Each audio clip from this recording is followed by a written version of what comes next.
Senhores, eu dou bom dia a todos os nossos colegas presentes aqui, o desembargador Jamil, o desembargador Raimundo Barros, aos advogados que estão presentes, aos advogados que estão virtualmente participando da sessão, às demais pessoas que eventualmente estejam acompanhando o nosso julgamento. Eu dou bom dia a todos e agradeço a presença e a colaboração e a paciência no transcorrer da sessão de todos.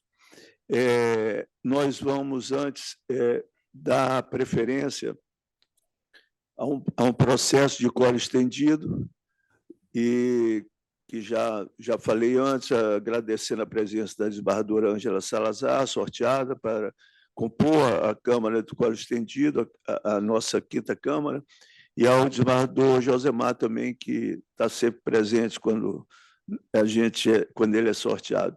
Então, eu vou pedir à Grace, a nossa secretária, que anuncie esse processo do Quórum Estendido para que passemos ao julgamento dele. Pois não, doutor. Está funcionando aqui. Só uma questão de ordem. Eu, na sessão passada, fiz o pedido de adiamento do processo em razão da ausência de Vossa Excelência. E hoje me parece que o desembargador Castro também não está presente. E nesse processo em específico, me parece também que o voto divergente é do desembargador Castro, que foi o que gerou o quórum estendido. Então, em homenagem ao princípio da isonomia em relação ao pedido que eu fiz na semana passada, eu gostaria de requerer o adiamento à semana próxima, o julgamento que o desembargador Castro deve estar, até para que ele possa, efetivamente, de alguma forma, esclarecer algum ponto que tenha a ser esclarecido em relação ao seu voto divergente. Tá? E eu gostaria de deixar claro aqui à Câmara, eu sempre cito a frase do ministro Aires Brito, que pressa não é sinônimo de celeridade. Tá? Então, nesse caso, eu estou pugnando pela melhor defesa possível, no sentido de que seja adiado esse julgamento para que estejam presentes todos os desembargadores oriundos da Câmara, para que o julgamento seja o mais justo possível. É o pedido que eu faço a Vossa Excelência, que se submeta à Câmara. Eu coloco ao seu o seguinte, eu já votei nesse processo. Eu sei disso. Né? O desembargador Castro também já votou um voto divergente, por isso que está sendo estendida. Né? E eu... Se Vossa Excelência só me permite, só mais um. O meu questionamento é no sentido de que, embora se estabeleça o voto já estabelecido de Vossa Excelência e do desembargador Castro, é sabido por todos que existe sim a possibilidade, após a discussão da matéria, por exemplo, de mudança de voto. Então, nesse sentido, eu pugnei pelo julgamento de uma Câmara completa. É só nesse sentido. Agora, eu gostaria que Vossa Excelência analisasse juntamente com o relator do processo, para que a gente chegue a um consenso. Eu não tenho nenhum problema em sustentar. O questionamento é só nesse sentido. Eu não vou mudar meu voto. Meu posicionamento é fechado em relação a isso. Presidente, além do mais, é bom que se diga que se essa divergência, aliás, cumprimentando primeiro Vossa Excelência, agora formalmente, o desembargador Jamil, que gentilmente vem compor aqui o quórum, se trata de embargo de declaração.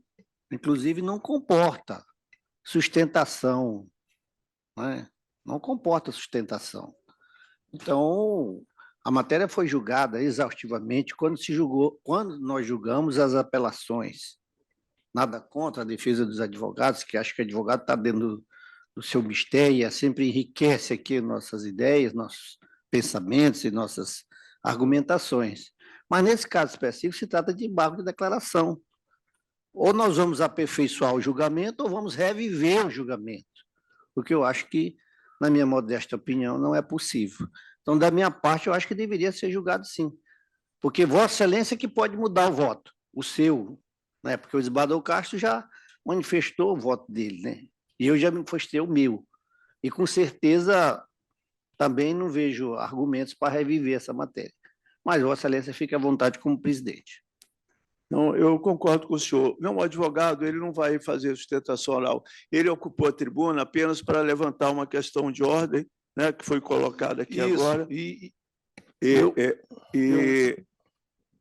Pois não. Eu gostaria de pedir vênia a Vossa Excelência, no sentido de que entendo que, em razão do quórum estendido, eu pugno pelo Estatuto da OAB para que se faça alguns esclarecimentos necessários aos desembargadores que estão chegando ao quórum estendido, no sentido de que, se não de reviver o julgamento, mas de esclarecer alguns fatos necessários a quem está chegando ao julgamento. Por isso, eu peço a Vossa Excelência, se possível, seja deferido a possibilidade de sustentação por 15 minutos, conforme estabelece o Estatuto da Ordem dos Advogados do Brasil. Embora eu tenha consciência de que embarcação não cabe sustentação oral, mas seria nesse sentido. Desembargador Bagé? Não. Desembargador Bagé? Pois não. Uma parte. Desembargador Bagé, o voto divergente, que é o desembargador Castro, já foi anexado no Já. Nós temos ciência Já temos do voto, conhecimento dos né? dois. Perfeito, nós vamos prosseguir com o julgamento. Eu coloquei que o advogado pediu uma questão de ordem, ocupou a tribuna. Doutor, o senhor me perdoe, mas eu não vou conceder sustentação oral, porque efetivamente não cabe sustentação oral, embargo de declaração, nosso regimento interno não prevê. E eu agradeço a sua presença, agradeço a sua intervenção, sempre bem-vinda, mas não vamos nos ater a essa sustentação oral. Se o senhor quiser se retirar da tribuna ou ficar na tribuna, fique a cavalheiro para tomar a atitude que melhor lhe aprouver. É sempre um prazer. O senhor sabe que eu lutei muito para que acontecesse esse julgamento e constrangido. Já tem mais de mês que nós estamos tentando proceder isso. Então, agradeço a sua presença, agradeço a sua intervenção e nós vamos, então, prosseguir com o julgamento. Peço licença para descer da tribuna. Por favor, fique à vontade. Eu que agradeço a sua presença e a sua intervenção. Vamos, então, prosseguir no julgamento. Todos já têm conhecimento. Eu vou, então, pedir para a Grace anunciar esse processo para efeito de divulgação e gravação. Por favor, Grace.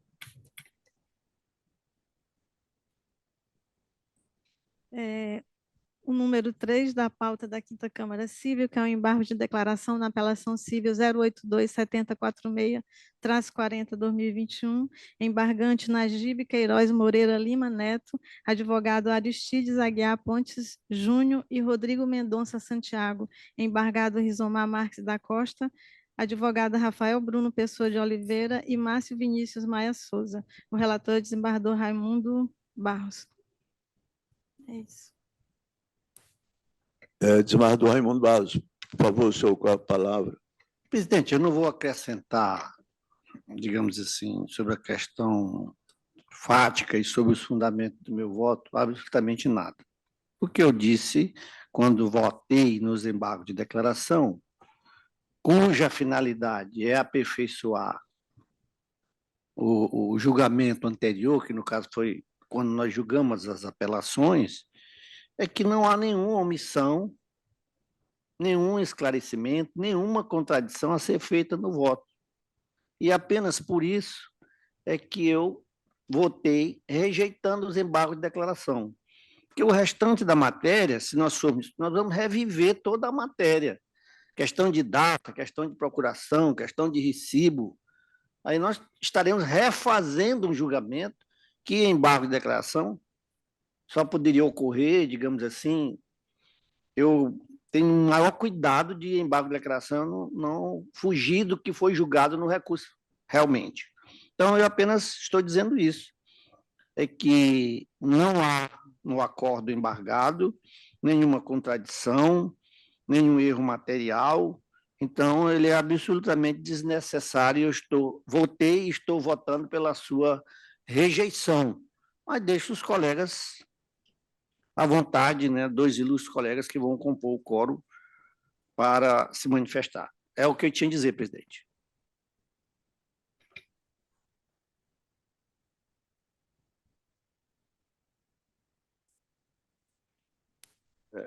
Desembargadora Ângela, desembargador Josemar, então já ouviram as colocações do desembargador Raimundo Barros. Eu vou colher o voto da desembargadora Ângela, por favor. Bom dia, presidente. Novamente, cumprimento todos os colegas integrantes desta Egregia Câmara. Também aproveito a oportunidade para cumprimentar o colega Jamil Gedeon, que está na sala. Senhor presidente, eu, de fato, estou com os 2 votos, né, tanto o voto da relatoria do desembargador Raimundo Barros, quanto o voto da relatoria do desembargador Castro, analisei, e vejo que, como bem disse o desembargador Raimundo Barros, o desembargo de declaração é uma via estreita, não dá para se rediscutir aquilo que foi devidamente analisado no mérito do apelo.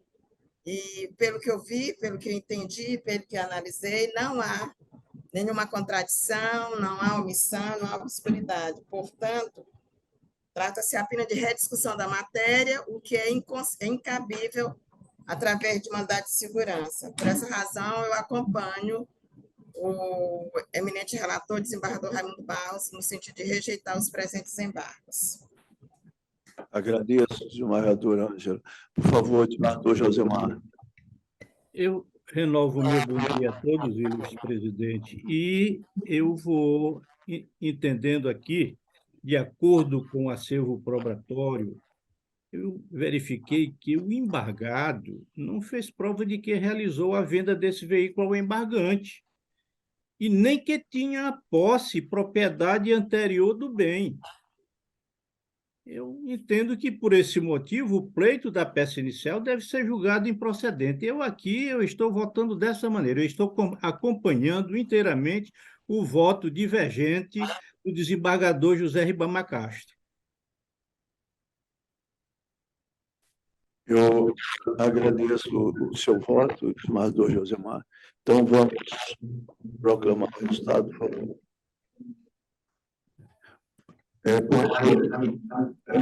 Tem uma... Está tendo um delay, estão vindo todos agora, não, sanou o problema. Então, por maioria, foi conhecido os embargos, foram conhecidos os embargos, porém rejeitados.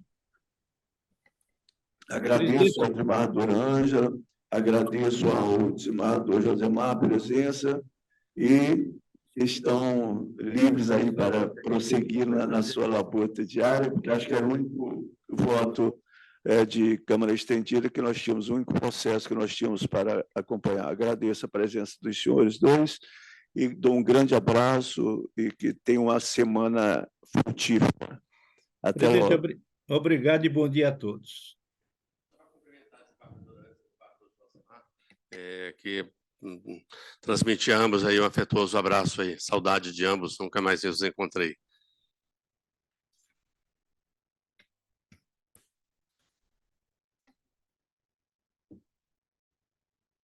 Bom, já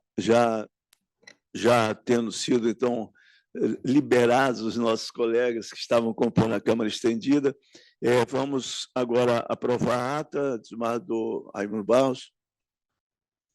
De acordo, presidente. Desembargador Jamil.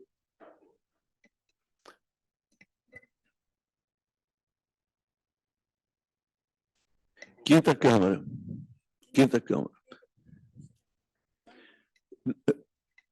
Nós adotamos assim a rotina aqui, desembargador Jamil, de primeiro apreciar os votos da Quinta Câmara, aí, na sequência, nós encerramos a sessão em relação à Quinta Câmara e aí abrimos a sessão em relação à Terceira Câmara de Direito Privado. Então, nós estamos na Quinta Câmara Civil, tá? Desembargador Jamil, os processos que vão ser apreciados aqui, nesse momento, são da Quinta Câmara Civil.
Senhores, desculpe aqui a paralisação dos trabalhos, mas é que eu morro de medo do desembargador Jorge Rachid nessa situação dele de economizar papel e etc.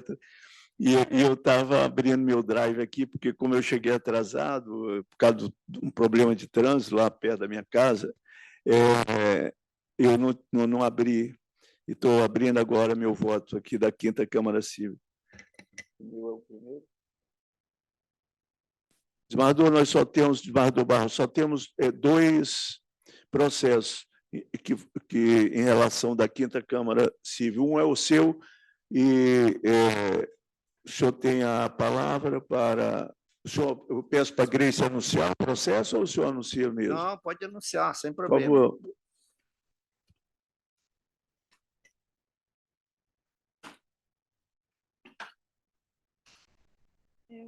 É o número 1 da pauta, apelação civil 0819158-54/2020, apelante Apvida Assistência Médica S.A., advogado Raimundo Ivan Barroso Rodrigues Júnior, apelado JVDRC, representado pela genitora Givanete Gomes dos Reis, advogado Arthur Rodrigues de Freitas Barros Ferreira, o relator desembargador Raimundo Barros, o parecer do Ministério Público foi pelo conhecimento e improvimento. Sim, tem sustentação. O doutor Raimundo Ivan Barros está na sala de vídeo. Já está à disposição, só ele. Pela Apvida, apelante. Pois não, nós temos sustentação oral pela parte apelante, o doutor Raimundo Ivan Barroso Rodrigues, ele está na nossa sala de conferência, desembargador Barros, com a palavra, senhor, por favor. Pois não, presidente. Volto a cumprimentar Vossa Excelência e nosso ilustre desembargador Jamil, que hoje nos honra com a presença, doutor Lobato, que é o nosso procurador de justiça hoje na sessão, e aqui, como anunciado, trata-se de apelação civil interposta por Apvida Assistência Médica S.A., não satisfeita com a sentença proferida pelo Merentinho de Direito da 2ª Vara Civil da Comarca de São Luís, que nos autos da ação de indenização por danos morais julgou procedente o pleito autoral, conforme nos artigos 5º, 5 e 10º, e ainda artigo 170 e 191 da Constituição, além de combinar com o Código de Defesa do Consumidor e 487-1 do Código de Processo Civil, condenou a ré, a hora apelante, a indenizar o autor em R$20 mil pelos danos morais experienciados. Acrescido de juros de mora de 1% ao mês, a partir da citação, conforme o artigo 405 do Código Civil. E correção monetária, a incidir do arbitramento, custas processuais e honorários advocatícios pela ré, sendo os últimos em 20% sobre o valor da condenação. A apelante argumenta em suas razões que não houve falha na prestação de serviços ou negativa na prestação de procedimento incluso em sua cobertura. Assim, requer a reforma em toto do deciso para que sejam julgados improcedentes os pedidos autorais. Alternativamente, caso não esse seja o entendimento, pugna pela redução do quanto indenizatório. Em qualquer dos cenários, requer a atualização monetária do juro de mora, seja a partir do arbitramento da sentença e pelo índice do INPC, também a partir do arbitramento. Intimada, a parte apelada apresentou suas contra-razões, por meio dos quais rebate todos os argumentos da apelante. O apelo foi recebido em duplo efeito e a Procuradoria, ao se manifestar, opinou pelo conhecimento e pelo improvimento do recurso, com a manutenção da sentença de primeiro grau. É o relatório, presidente. Agradeço, desembargador Raimundo Barros. Nós temos sustentação oral. O doutor Raimundo Ivan Barros Rodrigues está aqui presente por videoconferência. Doutor Raimundo, eu queria que, para efeito de registro, o senhor declinasse seu nome completo, a OAB e a parte pela qual o senhor sustenta. Inicialmente, eu gostaria de desejar bom dia a todos. Me chamo Raimundo Ivan Barroso Rodrigues Júnior, advogado inscrito na OAB do Maranhão, 11.579, e vou sustentar aqui as razões da apelação civil da Apvida Assistência Médica. Siga. Certo, excelência. Gostaria de cumprimentar todos os integrantes dessa colônia da 5ª Câmara, na pessoa do ilustre desembargador Rogéria, cumprimentar o membro do Ministério Público, na pessoa do procurador, os servidores aí da casa, na pessoa da senhora secretária, colegas advogados, enfim, quem acompanha esta sessão de hoje. Excelências, aqui essa demanda, ela trata, como já muito bem relatada pelo desembargador Barros, de uma ação para reparação de danos morais, tanto da mãe e do menor, ora representado, decorrente de uma outra ação de obrigação de fazer, custeio de um medicamento, né, de uso domiciliar. O menor, ele foi, à época, diagnosticado com microcefalia e teve a indicação lá na ação de obrigação de fazer para que se custeasse um medicamento cortado, que seria um canabidioide, né, um derivado da cannabis. E naqueles autos travou-se a discussão da obrigação em si ou não da operadora custear esse medicamento, dado que é um medicamento que, em que pese ele tenha a autorização para venda, ele não tem registro na Anvisa, né? Ele tem apenas a autorização para importação.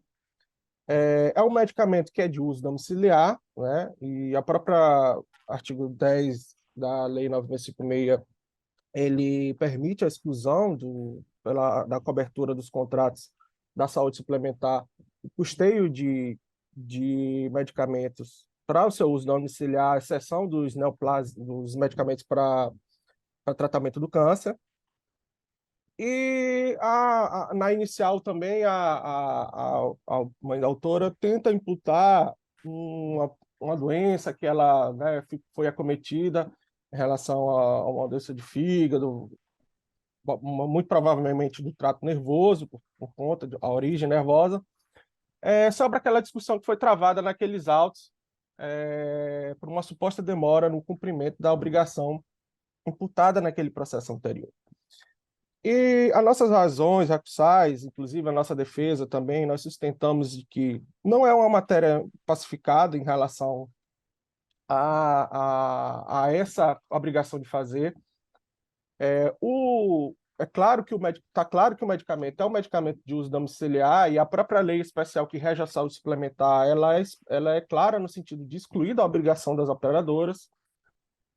Nós trouxemos também a questão do próprio tema 106 do STJ, que trata da obrigação do próprio Sistema Único de Saúde em custear medicamentos que não têm a autorização, que não foram incorporados ainda ao seu Conitec, e o próprio STJ decidiu naquele tema de que haveria alguns requisitos a ser cumpridos, e um desses requisitos era a existência do registro do medicamento, e aqui, mais uma vez, ressalto, ele não tem um registro, é um medicamento que só tem autorização de importação. Portanto, excelências, pela tese da inicial, de que a operadora tentou retardar o cumprimento de uma obrigação contratual, ela não merece prosperar, no sentido de que a discussão ali se tratava se o ato de negar a cobertura de um medicamento seria indevida ou não. Há de se ressaltar, excelências, que essa negativa ela se deu com base nas regras do setor e na própria jurisprudência que já vem se consolidando em alguns tribunais, de que, mais uma vez, se trata de um medicamento domiciliar, esses canabidioides, ele não tem esse registro, portanto, a eficácia ainda não foi comprovada por meio do órgão que é responsável, seria a Agência de Vigilância Sanitária. Por tal razão, a gente entende que essa negativa ela não seria indevida, em que pese essa obrigação de fazer ainda esteja perdurando lá no processo principal.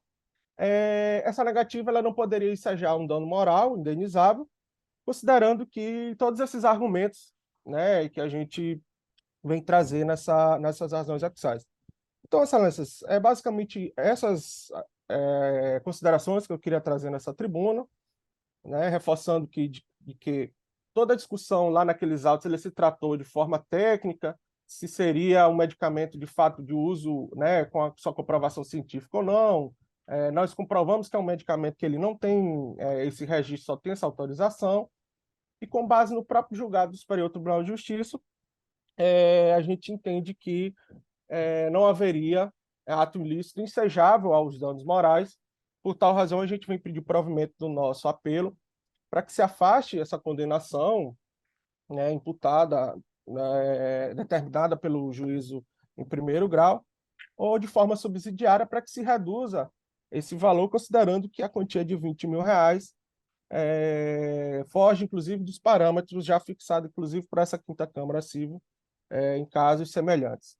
Essas seriam as razões que eu queria trazer nessa tribuna, agradecendo mais uma vez a oportunidade, desejando aí um bom restante de sessão a todos e devolvo a palavra ao ilustre presidente para prosseguimento. Muito obrigado.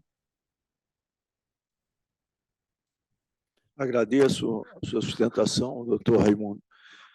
E, doutor Lobato, por favor. Senhor presidente, senhores desembargadores, bom dia a todos, advogado que esteve até agora. Estamos diante, doutor Bogé, de um caso que, por inúmeras vezes, enquanto eu estive atuando na Quinta Civil, 10 anos, que é a questão da saúde e, do outro lado, a questão dos planos de saúde, que são sempre querendo que a gente pague todos os meses e, quando se precisa, tem essa dificuldade de ressarcir os prejuízos para as pessoas que, eventualmente, como o caso aí do jovem que tem uma porção de doenças, que eu tenho aqui o parecer do doutor Teodoro, e conforme eu ouvi atentamente aí o advogado falando. É inegável, então, que a discussão, talvez, doutor, fique sempre na questão do valor, mas que o cidadão, representado pela sua mãe, tem um direito? Tem. Então, nós mantemos integralmente o parecer do doutor Teodoro pelo conhecimento e provimento do recurso. Muito obrigado. É o parecer. Agradeço, doutor Lobato. Desembargador Raimundo Barros, por favor. Bom, presidente, senhor desembargador Jamil, a matéria já é bastante conhecida de todos nós aqui no nosso tribunal, em outros tribunais, e com certeza também no juízo de primeiro grau. Então, a hipótese, eu vou fazer aqui um breve resumo, se necessário, podemos fazer a leitura completa do voto. Versa sobre má prestação de serviço, em razão da recusa por parte do plano de saúde de aquisição de medicamento indicado pela neuropediatra que acompanha a criança, portadora de microcefalia congênita, associada à infecção por Zika vírus, epilepsia e paralisia cerebral. A decisão sobre determinando o fornecimento desse medicamento já transitou em julgado, desde 8 de julho de 2020. E o fornecimento, determinando que o plano fornecesse o medicamento Promediol para o tratamento do beneficiário, havendo nova negativa comprovada nos autos em 31 de março de 2022. Em caso, incidem as normas do Código de Defesa do Consumidor, devendo, para tanto, ser respeitada a finalidade maior do diploma protetivo, com apoio constitucional no artigo 5º, inciso 32 da Constituição Federal, observando-se ainda o princípio da ordem econômica, nos termos do artigo 175 da Constituição também. De acordo com o precedente do STJ e deste tribunal, é abusiva a negativa de cobertura de plano de saúde por algum tipo de procedimento, medicamento ou material necessário a assegurar o tratamento de doenças previstas pelo contrato e prescritas pelo médico especialista.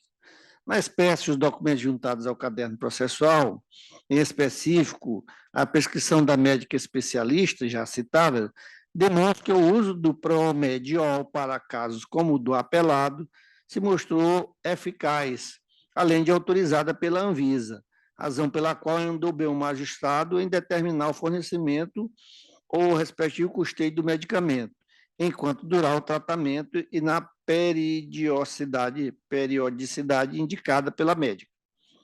Demonstrada a ilegalidade da conduta do plano de saúde apelante em negar a cobertura assistencial ao apelado, bem como retardar o acesso da criança ao medicamento que compromete sua sobrevivência, nasce a obrigação de indenizá-la pelos danos morais, porquanto a imotivada recusa de cobertura pelo plano de saúde é suficiente para causar aflição, angústia e sofrimento, o que, no caso, certamente acentuou os abalos psicológicos já decorrentes das enfermidades. Sobretudo por já haver determinação a esse respeito, com trânsito em julgado.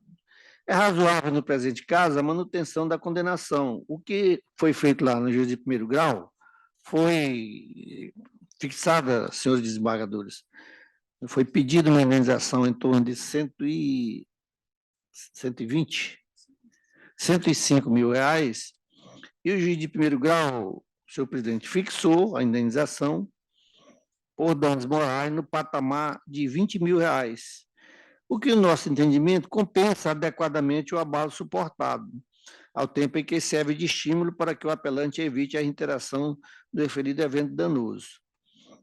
Tratando-se de responsabilidade contratual, deve a incidência do juros de mora se dar a partir da citação, na forma do artigo 240 do CPC de 2015. Então, apenas nesse aspecto da fixação dos juros é que eu estou modificando a sentença de primeiro grau. Então, é um apelo parcialmente provido, mantendo a condenação de 20 mil reais e corrigindo, podemos dizer assim, a incidência de juros, que deve se dar a partir da citação, na forma do artigo 240 já referenciado. É como voto, presidente. A correção monetária, o senhor mantém a partir da data da decisão do juiz, não é isso? Sim, sim, com certeza. Lá isso, né? É. Tá. Desembargador Jamil.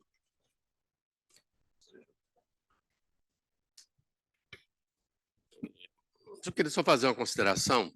Realmente, o que disse o desembargador Raimundo Barros é que o STJ tem garantido aí os planos de saúde a custear o medicamento à base de canabidiol com importação autorizada pela Anvisa. Então, há essa controvérsia porque ele é importado, há uma discussão contratual. Aqui mesmo no Maranhão nós temos o Natjus, em que emitiu uma nota técnica desfavorável em determinado momento, mas aí não foi plano de saúde, foi em relação ao SUS. Então, houve a divergência aqui quanto ao tratamento domiciliar, se a medicação é importada, tem um trâmite, mas realmente houve uma falha na prestação do serviço. Acho que há o ilícito que deve ser indenizado, mas o quanto arbitrado pelo magistrado, apesar de já ter diminuído do que foi solicitado mais de 100 mil reais, e ele arbitrou em 20 mil, Vossa Excelência está mantendo, e eu sugiro que seja reduzido ainda para o valor de 10 mil reais. Somente nesse ponto eu divirjo do ilustre relator. Presidente, sempre discutimos a questão do valor. E Vossa Excelência? Na verdade, que o recurso diz respeito só ao dano moral, né? Não, ele pede também para reduzir o valor. Reduzir o valor. E não há ilícito. Em primeiro lugar, ele diz que não há ilícito, então não há nada a indenizar. Por outro lado, alternativamente, ele pede a redução, né? Isso. O que ocorre é o seguinte: em relação ao julgamento, ao mérito do julgamento no dano, existiu mesmo uma negativa injustificada, porque o STJ é um julgamento reiterado agora, e a terceira Câmara Civil, eu estou com o julgamento aqui eu mesmo que eu estou aqui. Da desembargadora, da ministra Nancy Andrige, não é isso? E exatamente, diz que é obrigado o plano de saúde a fornecer. E, de outro lado, não sei quando do início do processo lá, porque eu não manuseio o processo, mas hoje já tem a aprovação da Anvisa, o canabidiol já tem a aprovação da Anvisa. E, em relação ao valor, então, eu entendo que foi injustificada essa resistência do plano de saúde.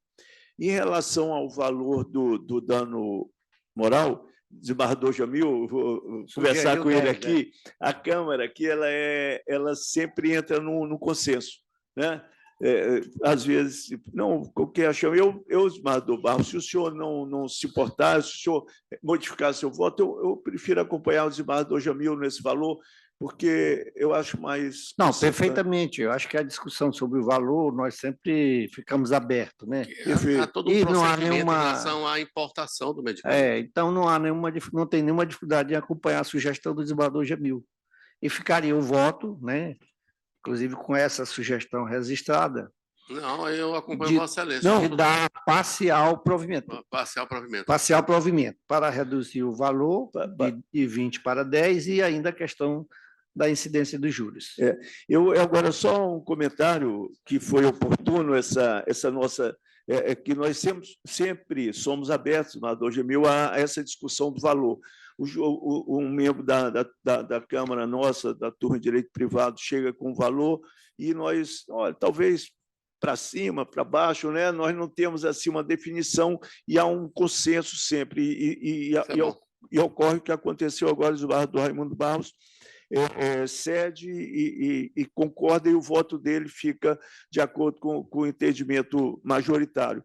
E esse comentário prolongado que eu fiz, que eu fui fazer agora um seminário lá no CNJ sobre cooperação judicial, e lá foi tocado sobre, em passant, o voto em termos de cooperação do ministro Gilmar Mendes com o ministro Barroso, naquele teto da enfermagem. Sim. Né? Então, o que aconteceu foi mais ou menos isso, só que aqui é o voto de Gilmar Barroso. Eles fizeram um voto conjunto, utilizando esse princípio da cooperação judiciária. Então, nesse caso específico do Supremo, é muito interessante. Depois eu fui ler o voto quando cheguei em casa, lá em Brasília ainda, na casa da minha tia, onde eu me hospedo quando vou para lá, e achei interessantíssimo. Então, eles fizeram um voto conjunto, em cooperação, o ministro Barroso e o ministro Gilmar Mendes. Muito interessante. E nós vamos evoluir para fazer isso. Eu tenho até uma ideia, eu fiquei com uma ideia, para, em vez de entrar com IAC e tema repetitivo, tanto a de direito privado quanto a de direito público podem chegar a um consenso e fazer um voto único. Todos os componentes da Câmara de Direito, da turma de Direito Privado, da turma de Direito Público, podem proferir um voto conjunto. É a mesma coisa, sem a burocracia da aprovação do IRDR, até do IAC, que é mais simples, etc. Seria um voto conjunto, esse voto conjunto, evidentemente, teve a adesão de todos, ele vai ser colocado em todos os julgamentos. É uma coisa para a gente pensar, nós que somos aqui dos precedentes, podemos inovar em relação a isso.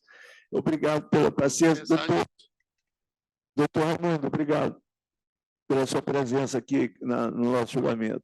Agradeço, Até a Excelência. próxima. Desejo aí um bom restante de sessão a todos. Peço licença aqui para me retirar.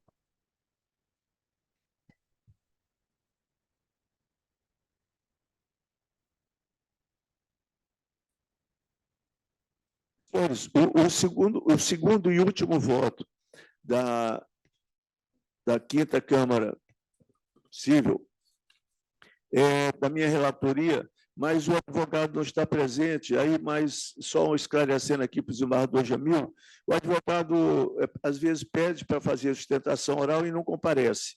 E nós retiramos e retornamos para a virtual, para não prolongar uma sessão desnecessariamente, que é o objetivo de estar presencial aqui e seria a sustentação oral. Já que o advogado não comparece, então nós retiramos da sessão presencial e retornamos o voto para a virtual. De acordo, desembargador Raimundo? Não, esse é o procedimento da Câmara, eu concordo, mas eu penso que a gente deva julgar. Ele que está perdendo a oportunidade, ele pede para fazer sustentação, não vem perder a oportunidade. O processo está pautado, se julga. Mas se já é praxe da Câmara, vamos respeitar. E eu vou explicar por quê. Porque já diminuíram a quantidade. Antigamente, pediam 20 processos para sustentação oral e inclusive, o regimento interno já foi notificado nesse sentido. Logo, não é impositivo. Ele diz, poderá a Câmara retornar o processo para o virtual. Logo que nós começamos esses julgamentos, o que acontecia? 10, 15 advogados, o desembargador Jamil, pediam sustentação oral e nenhum deles comparecia à sessão. E nós ficávamos até 1h da tarde, 2h da tarde, votando aqui presencialmente, sem que o advogado tivesse interesse. Então, por esse motivo, nós começamos a adotar esse procedimento e várias outras câmaras, tanto direito criminal como direito privado, na época, câmaras cíveis, estava adotando, e nós trouxemos isso para uma regra regimental, mas, evidentemente, com a palavra poderá, fica facultado. Então, nós temos adotado esse procedimento. Só para explicar ao senhor por quê. Obrigado. Agradeço. Então, fica a retornar para o virtual.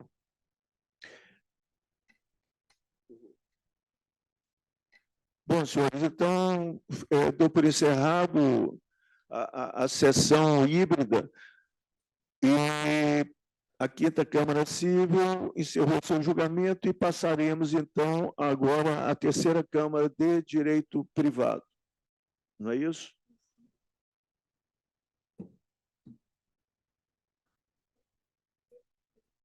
Eu vou pedir para a Grace, em razão da ausência justificada do desembargador Castro, 2 processos vão ser adiados. Eu vou pedir para a nossa secretária Grace anunciar os 2 processos que serão adiados. O 2 da pauta, o agravo interno no agravo de instrumento 081-22-13.692-2023. Agravante Apvida e agravado SSDA, representado por Diego Bento de Araújo. E o terceiro, que é a apelação civil 080-1138-05-2018. A apelante Equatorial Maranhão Distribuidora e a apelada Eulina Ramos Silva. Fica para a próxima sessão, segunda-feira. Então, esses 2 processos que foram agora anunciados ficam adiados para a próxima reunião da nossa Câmara de Direito Privado, né? No híbrido seria direito privado para segunda-feira próxima.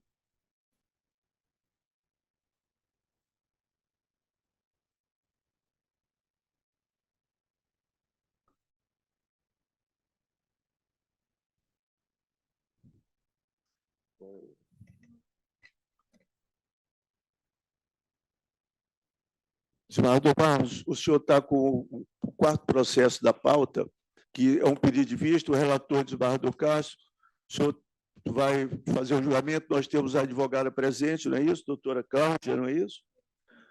Ela está presente, então passa a palavra ao senhor. Presidente, senhor desembargador, o desembargador Jamil, nesse caso, não participa do quórum, porque o desembargador Castro já votou nele, era o relator. Mas a questão aqui, senhores desembargadores, ela comporta uma certa discussão. Eu anotei aqui o seguinte, quando pedi vista dos autos, eu anotei o seguinte, em atendimento ao princípio do aproveitamento dos atos processuais, adotei como relatório a parte expositiva do voto de Sua Excelência o relator, lançado no ID 275-90-807, o qual transcrevo. E o que diz o voto do desembargador Castro trata-se de apelação civil interposta por a Caixa S Locações, Remoções e Localizações de Bem Limitada, ME, pretendendo a reforma da sentença proferida pela Juiz de Direito da 2ª Vara Civil da Comarca de Imperatriz, que julgou improcedente a ação de indenização por danos materiais e morais ajuizado em face do Banco Bradesco S.A. Na origem, a empresa autora propôs a demanda, aduzindo que, em face da ação de execução em desfavor de Fabiana Murta Figueiredo e o senhor Vandir Martins Figueiredo, no processo número 12.985-66-2016, foram penhoradas 2 máquinas retroescavadeiras de propriedade do apelante, que estavam estacionadas no pátio de propriedade dos executados acima mencionado. Defende que, em razão da errônea penhora, sofreu prejuízo de ordem moral e material, posto que ficou sem utilizar tais equipamentos que fazem parte da atividade da empresa, essencial à atividade empresarial. O magistrado de primeiro grau julgou improcedente a demanda por entender que, aspas, na espécie, a parte autora não comprovou a responsabilidade do réu quanto à penhora dos bens, que alega ser de propriedade dela, uma vez que tal ato foi realizado por oficial de justiça, isto é, trata-se de uma medida levada a cabo pelo Estado, fecho aspas. Resignada com a sentença, interpôs o apelo, repisando os argumentos trazidos na inicial, e alega que até o presente momento a penhora não foi desconstituída. Nesses termos, requer o conhecimento e provimento do apelo. A Procuradoria de Justiça, em parecer da do Dr. Teodoro Pérez Neto, manifestou-se pelo julgamento do recurso sem opinar quanto ao mérito. E esse é o que merecia ser relatado no processo. Apesar de Vossa Excelência já ter votado, a discussão é exatamente essa, é que se o Banco Bradesco teria responsabilidade, desembargador Jamil, por essa penhora feita por um oficial de justiça. Só que as máquinas, comprovadamente, está no DETRAN e tem documentação, eram de outra pessoa, era de uma empresa, não eram dos devedores, né? De fato, o ato, naquele momento, foi realizado por um oficial de justiça. Mas logo em seguida, e aqui que entra meu questionamento, logo em seguida, a parte embargou de terceiro, dizendo que aqueles maquinários não pertenciam aos devedores, e sim a ela, a Cássia Locações, Remoções e Localização de Bens. Ora, eu entendo que a partir do momento em que o banco tomou conhecimento que aquelas máquinas, aquelas retroescavadeiras não pertenciam aos executados, inclusive com documentação, inclusive está no DETRAN registrado, ele poderia perfeitamente ter concordado com a desconstituição da penhora. Mas não fez isso. Essa discussão se alongou. Que o ato em si foi do oficial de justiça, ele não teria responsabilidade nenhuma, mas a partir do momento que o terceiro embargou e provou que o maquinário não era dele, caberia ao banco também, né, por uma medida, digamos assim, de lealdade processual, né, concordar com a desconstituição da penhora. Isso só foi tempos depois de uma discussão em embargo de terceiro. Então, eu trago aqui para a exposição dos colegas o seguinte ponto de vista. De início, eu destaco que é pedir vista do processo tão somente em relação à suposta conduta do banco requerido, quando da realização da penhora das duas retroescavadeiras encontradas no pátio da empresa dos executados, Fabiana Murta Figueiredo e Vandir Martins Figueiredo, nos autos da execução, e já me referenciei. De vista dos autos dos embargos de terceiros opostos, observe que a empresa comprova ser proprietária dos citados bens e que o Banco Bradesco insistiu em afirmar que a referida notas fiscais não demonstrava a propriedade dos bens. Existe ainda que, junto ao DETRAN Maranhão, referidas máquinas estão em nome da empresa apelante. Diante desses fatos, entendo que existe sim a responsabilidade do Banco Bradesco em afirmar, mesmo posteriormente, tendo sido informada e tendo conhecimento de que referidas máquinas não eram de propriedade dos executados, que estas deveriam ser penhoradas, sabendo que iria causar danos para a empresa apelante. Entendo assim, existe o ato ilícito, razão pela qual entendo, com respeito ao ilustre relator, que a ação deve ser julgada procedente, para seja totalmente procedente a presente demanda, a fim de condenar o banco requerido a restituir o valor pago a título de aluguel de duas retroescavadeiras de terceiro a partir de janeiro de 2017, até a desconstituição da penhora, bem como a fixação de danos morais no valor de R$10 mil. Apenas nesse ponto, senhor presidente, é que eu estou divergindo do relator e, naturalmente, coloco à disposição de Vossa Excelência para manter o seu voto ou fazer alguma reflexão, e, caso assim seja, vamos, então, para um quórum estendido. Obrigado. Doutora, só esclarecendo, doutora Maria Cláudia, isso é um pedido de vista, né? Então não há sustentação oral, tá certo? Excelência, apenas se puder fazer uma questão de ordem com relação aos fatos analisados pelo desembargador Raimundo Barros, com toda a devida vênia, essa análise que o desembargador fez extrapola a causa de pedir e implica impunidade. Deixa eu colocar, porque vai ter, possivelmente, o quórum estendido, porque não cabe questão de ordem, não cabe intervenção do advogado nesse momento. Tudo bem, excelência. Certo, pelo pedido de vista, a senhora teve a oportunidade de fazer a sustentação oral. Não, na próxima sustentação eu concluo. Doutor Procurador de Justiça, doutor Joaquim Lobato, por favor. Senhor presidente, senhor embargador, eu ouvi atentamente e também tenho aqui o parecer do doutor Teodoro, o qual eu mantenho integralmente. Muito obrigado, senhor Rogério. Obrigado. Eu quero só esclarecer que é porque o doutor Joaquim Lobato não estava presente aqui, então, por uma questão de gentileza, para ver se ele tinha alguma outra opinião. Desembargador Raimundo Barros, eu vou prosseguir com o meu voto, porque se trata de execução mesmo, e o juiz que deveria desconstituir a penhora na hora que ele soubesse que essa penhora, o bem pertencia a terceiro, né? Então, a parte não teria nenhum ônus a respeito disso, por isso que eu acompanhei o desembargador Castro e continuo acompanhando. Então, nós vamos ao final da nossa sessão.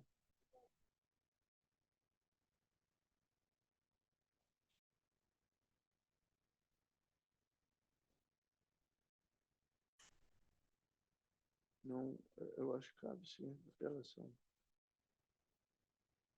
Se é na apelação, cabe. É sobre decisão do juiz. Então, no final aqui da sessão, nós vamos fazer o sorteio do quórum estendido, tá bom? Cadê o nosso...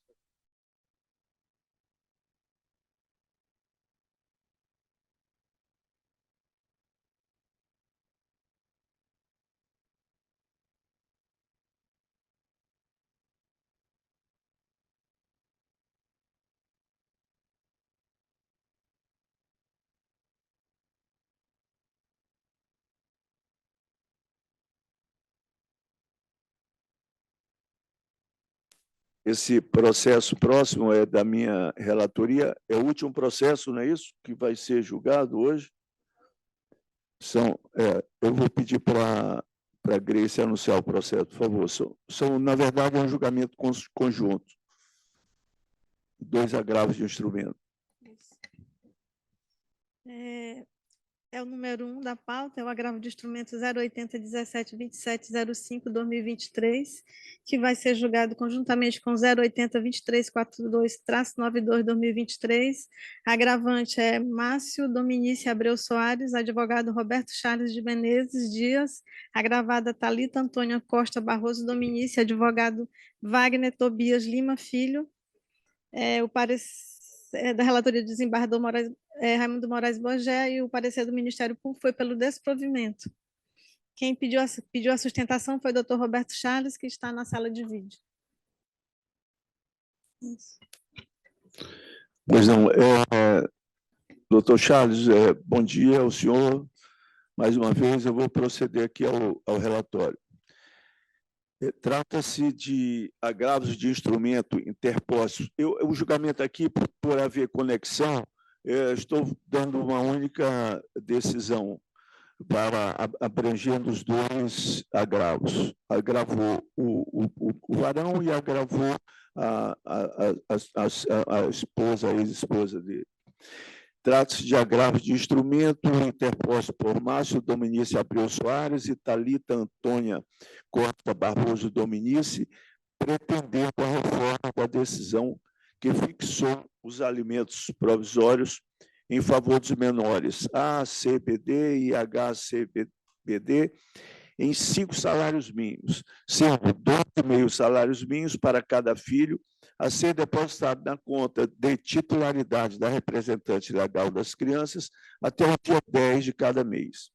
Inicialmente, cabe ressaltar que os agravos em epígrafe serão apreciados conjuntamente, visto que ambos foram interpostos contra a decisão proferida na demanda de número tal pelo juiz da primeira vara da família do Termo Judiciário de São Luís, da comarca da Ilha. Para tanto, consigno que o agravo de instrumento número tal servirá como base procedimental, no qual será proferida a decisão conjunta. Inicio pelo relatório do agravo de instrumento número 080, tal interposto por Márcio Dominici Abreu Soares. Em suas razões, o agravante aduz preliminarmente a nulidade da decisão agravada por ausência de fundamentação, sob o argumento de que o juiz, a cor, não explicitou motivos de fato e de direito que a amparam.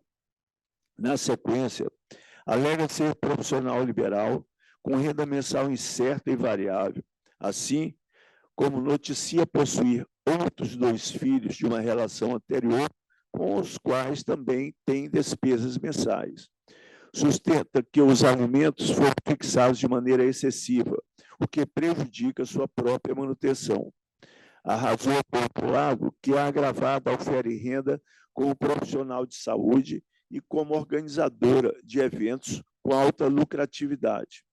Adulto possuir despesas relacionadas à escola dos menores, o que contribui para o agravamento da sua situação financeira. Com base em tais fundamentos, pela concessão de efeito suspensivo ao recurso, para que sejam minorados os alimentos para 2 salários mínimos. No mérito, pede o provimento do agravo, a fim de que seja confirmada a antecipação da tutela recursal. Juntou documentos que entende necessários. Decisão de edital indeferindo a suspensividade buscada. Intimada, a parte agravada apresentou contra-razões ao edital. Ao final, comunicou ter interposto o agravo de instrumento número tal, bem como solicitou que fosse deferida a sustentação oral. Parecer da Procuradoria-Geral da Justiça, opinando pelo desprovimento do recurso. Passo, na sequência, ao relatório do agravo de instrumento número tal, interposto por Thalita Antônio Costa Barros Dominici. Isso em face da mesma decisão que já antes nós relatamos. A agravante adulto que os alimentos provisórios fixados pelo juiz Acor mostram-se insuficientes para arcar com as obrigações mensais exigidas com os filhos menores. Sustenta que todas as despesas sempre foram integralmente suportadas pelo agravado e que não possui condições mínimas para prover o seu próprio sustento e dos filhos, vez que não exerce de forma efetiva a regular profissão de enfermeira. Defende que o agravado possui confortável situação financeira, motivo pelo qual entende que ele pode suportar com os alimentos provisórios no montante de R$ 17.249,98, quantia que alega suprir as suas necessidades e dos menores. Afirma que o recorrido, além de ocultar, tem se desfeito do patrimônio comum do casal, razão pela qual pede o bloqueio dos bens até a sua efetiva divisão. Firme em seus argumentos, pleiteia a concessão da tutela antecipada para reformar a decisão guerreada, a fim de que sejam fixados os alimentos em 14 salários mínimos, 14,23 salários mínimos, que dá um total de R$ 17.249,98 hoje. Contra razões, decisão também nesse agravo, indeferindo a antecipação da tutela recursal, indeferir tanto a tutela recursal pleiteada pelo varão quanto pela a mulher. Contra razões apresentadas pela parte recorrida, postulando desprovimento recursal. Parecer também neste agravo, intentado pela senhora Thalita, parecer da Procuradoria-Geral de Justiça, opinando pelo desprovimento do recurso. O relatório. Doutor Charles, eu gostaria que o senhor, para efeitos de registro, declinasse seu nome completo, o AP, e a parte pela qual o senhor vai fazer a sustentação oral. E de lá, depois o senhor pode prosseguir com a efetiva sustentação.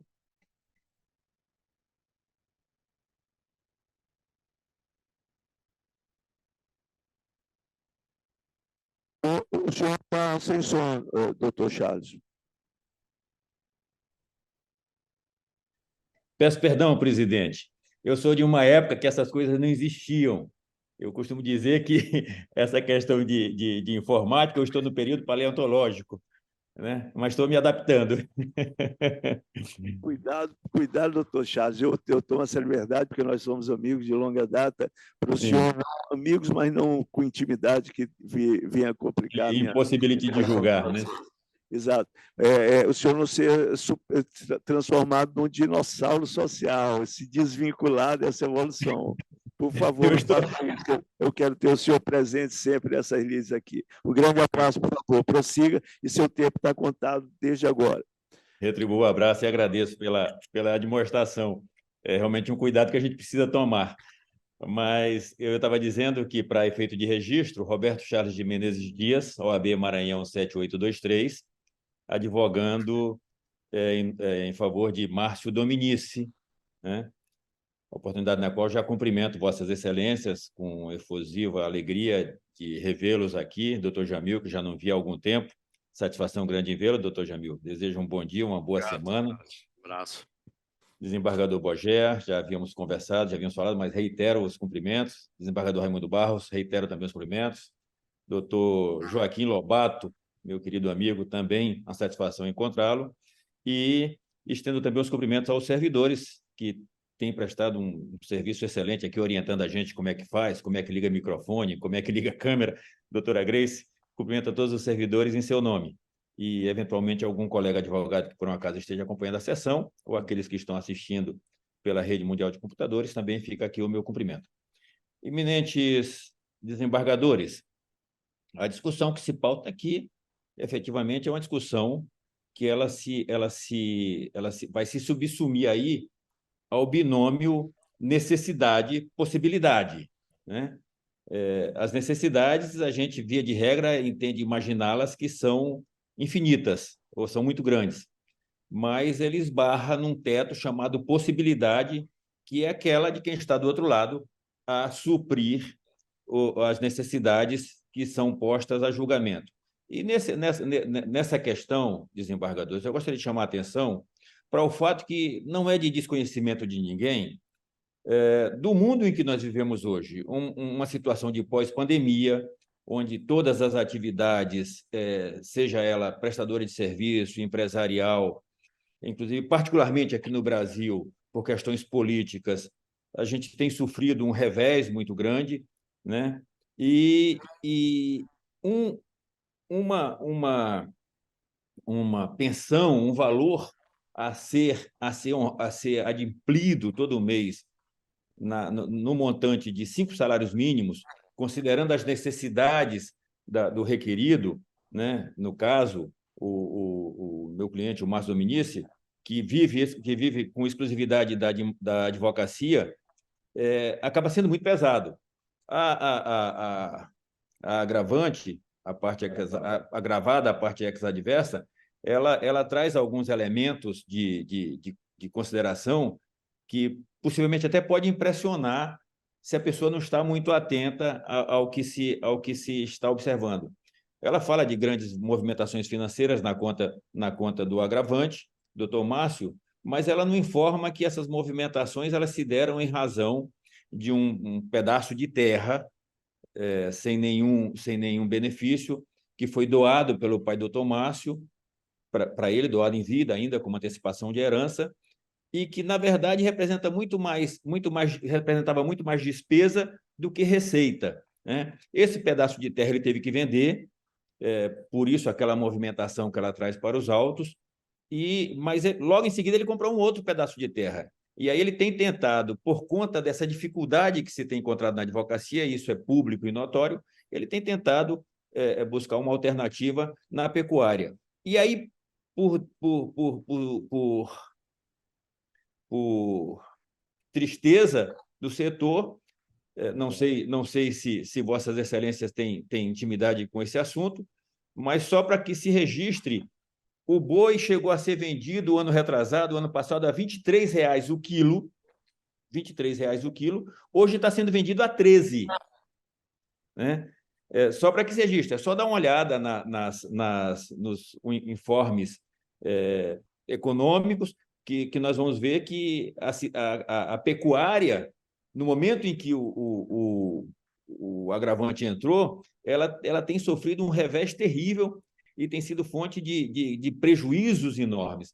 Então, sem querer alongar, sem querer cansá-los, é uma discussão, evidentemente, de possibilidade e necessidade. Trazendo essas questões que se traz à pauta agora, é que ao pleito, eminente relator, eminentes desembargadores, que esse valor seja reduzido no montante de 2 salários mínimos, admitindo-se até que ele possa suportar um pouco mais, 3 salários, mas, além disso, seria realmente muito sacrificante para o agravante, considerando que ele inicia a vida numa nova relação, ele tem 2 outros filhos que também dependem inteiramente dele, e tudo isso são despesas que ele é sempre obrigado a arcar com elas. Com essas considerações, sem cansá-los, é que a gente traz esse pleito no sentido de que esse valor seja reduzido a 3 salários mínimos. São essas as considerações. Agradecido, doutor Charles. Por favor, doutor Joaquim Lobato. Mas as escolas estão dentro do... Senhor presidente, doutor Charles, que está na tribuna, meu amigo pessoal. As escolas elas estão dentro do valor fixado. Essas questões, doutor Bogé, de pensão de alimentos, nos últimos anos, pela dificuldade que todo mundo passa, elas estão sendo motivo de muitas e muitas ações judiciais. E aqui se percebe, doutor Charles, Vossa Excelência, que fez, como sempre, uma brilhante defesa, que ainda continua, né, nos autos, ainda tem a ação de divórcio litigioso que deve estar tramitando em uma das varas cíveis de família.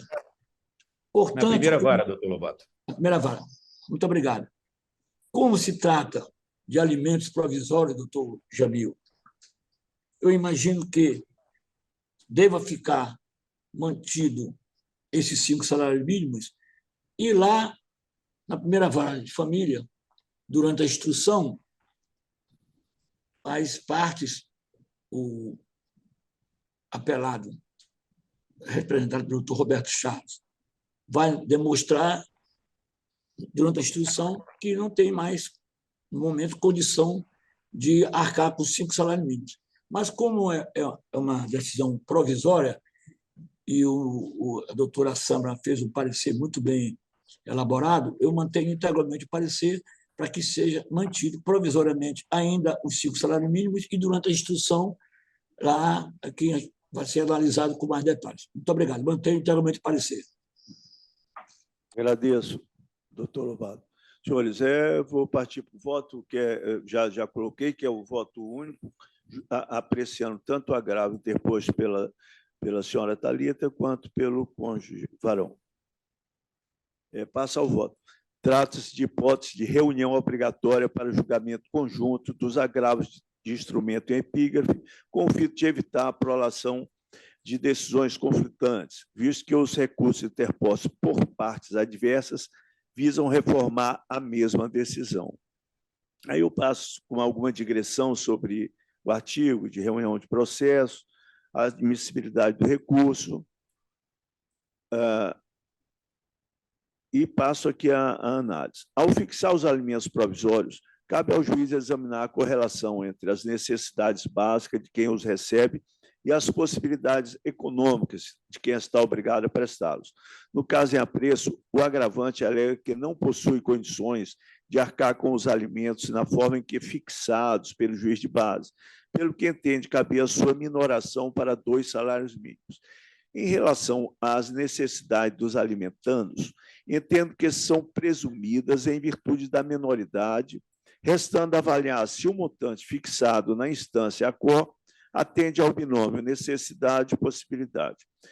No que respeita à possibilidade do alimentante, e não obstante o agravante alegar que a sua renda mensal oscila entre R$ 5.000 e R$ 6.000, verifico que, além da advocacia, o recorrente possui outras fontes de renda relacionadas à pecuária e comércio, com expressiva movimentação bancária, o que revela sua plena capacidade financeira, conforme se infere dos documentos acostados aos autos e tais. Além disso, de acordo com o documento de detal, o próprio recorrente afirma possuir renda mensal de aproximadamente R$ 30.000, o que conflita com a sua argumentação quanto à impossibilidade de pagamento da verba alimentar no importe fixado. Em contrapartida, A agravada aduz que, no momento, não possui nenhuma fonte de renda, o que não foi refutado pelo agravante, visto que a declaração do imposto de renda da recorrida, ano 2021, não demonstra que ela esteja empregada ou auferindo algum ganho atualmente. Assim, apesar das alegações tecidas pelo recorrente na petição recursal, restou evidenciado nos autos que ele possui condições de arcar com os alimentos na forma em que decididos no juízo de origem. Dessa forma, entendo que o quanto fixado a título de alimentos provisórios atende ao binômio necessidade-possibilidade, devendo ser mantida a decisão objurgada. Aí cito jurisprudência que analisa esse fato. Desse modo, nego provimento ao recurso para manter o valor fixado pelo juiz originário. Passo agora ao exame do agravo de instrumento interposto pela senhora Thalita Antônia Costa Barros Dominici. E aqui, do mesmo modo, já faço o relatório dos menores, então ela pretende a majoração do valor dos alimentos provisórios fixados em favor dos menores AC e HCBD em 5 salários mínimos, sendo 2,5 salários mínimos para cada filho. Prossigo. Conforme já enfatizado por este relator no julgamento do agravo de instrumento anterior, que acabei de proferir o voto, o montante fixado pelo magistrado de origem revela-se, a princípio, adequado, levando-se em consideração as necessidades dos alimentandos e as possibilidades do alimentante. É possível extrair dos autos que a recorrente acostou o comprovante de pagamento dos gastos com os menores. Contudo, verifica-se que os dispêndios mensais, ao menos por hora, não justificam a majoração do valor arbitrado. Ademais, o alimentante ainda possui outros 2 filhos de uma relação anterior que também depende da sua ajuda material. Assim, embora a agravante alegue não ter possibilidades de prover o sustento dos menores, a divisão dos encargos deve ser suportada por ambos os pais, não sendo razoável que o agravado tenha de arcar com todas as despesas dos filhos, como escola, plano de saúde, alimentação, e etc. E ainda prover o sustento da recorrente, que atualmente conta com 36 anos de idade. Outro sim, não há nos autos qualquer indicativo de que esteja incapacitada ou impossibilitada de realizar atividade remunerada. Nesse ponto, ressalta-se que a fixação de alimentos entre ex-cônjuges é reservada a casos pontuais e não pode servir de estímulo à falta de compromisso em buscar o próprio sustento. Por fim, destaco que não há elementos nos autos que indiquem risco de dilapidação patrimonial, razão pela qual mostra-se injustificável o pedido de bloqueio de bens do casal. Desse modo, parece razoável a fixação dos alimentos em 2 salários mínimos e meio para cada filho, considerando ainda o dever da genitora de colaborar com o sustento da prole. Mediante tais fundamentos e concordando com o parecer da Procuradoria-Geral de Justiça, nego provimento a ambos os recursos. É esse o voto. Desembargador Jamil. Vai sair o Eu compreendi bem a matéria. Como é a minha última intervenção, antes de proferir o voto, eu saúdo aí o ilustre advogado, doutor Charles Dias, e que foi muito feliz na última sessão do órgão especial em registrar a passagem do advogado Adalberto Gonçalves. Então, naquele momento, eu não pude me manifestar, mas eu faço agora, dizendo que da importância daquele registro, pelo que o doutor Adalberto representou na advocacia aqui maranhense.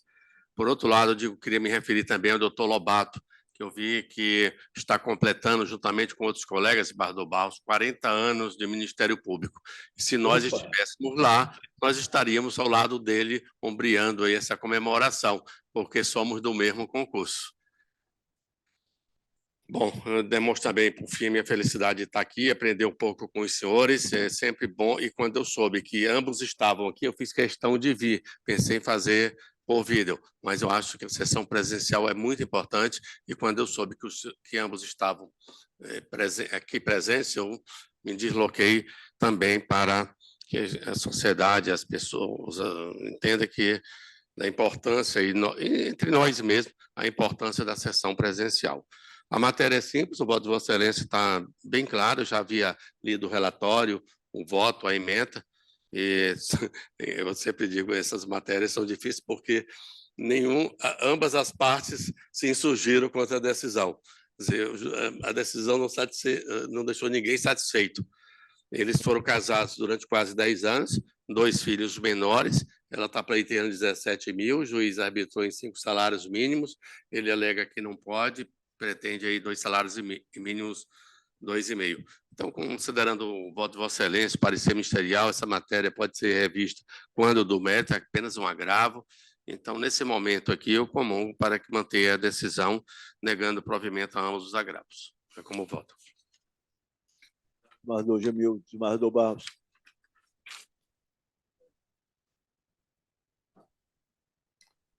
Agradeço ao desembargador Barros e, proclamando o resultado, por unanimidade, a Câmara desproveu ambos os recursos. Presidente, eu agradeço a gentileza da atenção de ouvir esse advogado. Registrar, desembargador Jamil, que eu gosto muito desse contato pessoal também.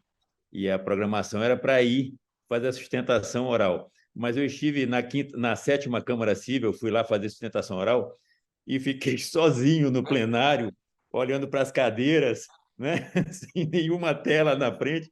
É uma situação extremamente desagradável. Eu imaginei que Vossas Excelências não estariam no plenário. Se eu soubesse que estariam, para lá me dirigiria também, que eu adoro muito. Eu gosto muito desse contato pessoal, mas também é muito desagradável. Eu fiquei sozinho naquele plenário inteiro, na tribuna, olhando para as cadeiras, e até a gente fica até meio sem jeito de fazer a sustentação, né? Porque não tem com quem interagir. Mas eu agradeço muito a todos, de forma submetida e com todo acatamento, nos submetemos aqui à decisão de Vossas Excelências, desejando a todos um bom dia e pedindo permissão para me retirar. Agradeço. Foi um prazer tê-lo aqui. Tenho certeza que todos os outros desembargadores acompanham a Câmara da mesma forma. Comungo com o meu cumprimento, doutor Charles. Vou passar agora, eu agradeço a sua presença, se o senhor quiser estar dispensado aí para os seus trabalhos normais aí do dia a dia. Eu vou fazer agora o sorteio, o nosso sorteio aqui, desembargador Jamil, é agora por eletrônico, ele aparece para todas as pessoas, sorteio da Câmara do Coro Estendido, né? E está...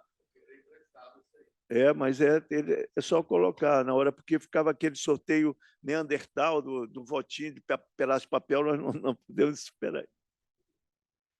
Então, está na tela, vamos fazer o sorteio. Desembargador Jamil. A desembargadora Galiza vai ser retirada do nome dela do sorteio, porque ela está de férias. Eu, inclusive, vou responder por ela. Não, tudo bem. Eu tenho assim provocado uma discussão sobre essa substituição, porque tem ocorrido que alguns colegas são sorteados e não comparecem. Inclusive, o presidente tem ficado um pouco, digamos, numa saia justa sobre isso. Então, assim, me parece, apesar do regimento não ter disciplinado essa substituição, é que uma vez o colega sorteado, nós só podemos afastar ele se tiver uma formalização de um motivo, porque senão pode a parte reclamar, dizer, olha, ele agora, depois do sorteio, passa a ser o que a gente denomina de juiz natural, né? Eu acho até que o regimento deveria disciplinar essa matéria, né? Porque tem ocorrido isso aqui, às vezes o colega, sei lá, por razões pessoais, ou que não gosta de vir, enfim. Eu, particularmente, quando sou convocado, não tem dúvida, compareço sempre, né? Mas acho que nós poderíamos disciplinar para evitar... É bom pensar, mas porque é o princípio da não surpresa. É preciso que eles saibam quem serão para poder entregar memorial, representar suas razões. Quer dizer, aí chegar aqui no dia, não tem nenhum contato anterior de poder apresentar um memorial, alguma coisa. Mas o colega se ausentar costumeiramente aí é uma situação excepcional, porque quando ele é sorteado, ele deve comparecer. Hoje, de maneira híbrida, o presencial, o por vídeo, agora é só se estiver afastado, né? Motivo justificável. Nós, a desembargadora... Doutor Rogério, só uma licença rapidamente. Pois não, Eu peço doutor licença. Eu quero agradecer estar com a sessão de Vossa Excelência e agradecer o parabéns do doutor Jamil, doutor Raimundo Barros, que entraram comigo no Ministério Público há 40 anos atrás, e peço licença agora para me sair da sessão. Obrigado, hein? Um abraço a todos vocês, bom início do trabalho. Doutor Lobato, Vossa Excelência não pode se retirar ainda, não. Me permita, porque ainda é parte da sessão. Rapidinho, rápido. O Raivo já está aqui, vamos sortear agora, doutor Lobato. Só os desembargadores. Eu só quero ressaltar de novo, podemos ver ali, a desembargadora Galiza está fora do sorteio, porque ela vai tirar 30 dias de férias. Eu, inclusive, estou respondendo por ela. Então, vamos fazer o sorteio, por favor. Está na tela o primeiro. Desembargador Marcelo Carvalho Silva. Marcelo Carvalho Silva. Vamos adiante. É o primeiro sorteado. Vamos para o segundo nome. José Jorge Figueiredo dos Anjos. Desembargador José Jorge Figueiredo dos Anjos. Pois é, 2 ilustres colegas.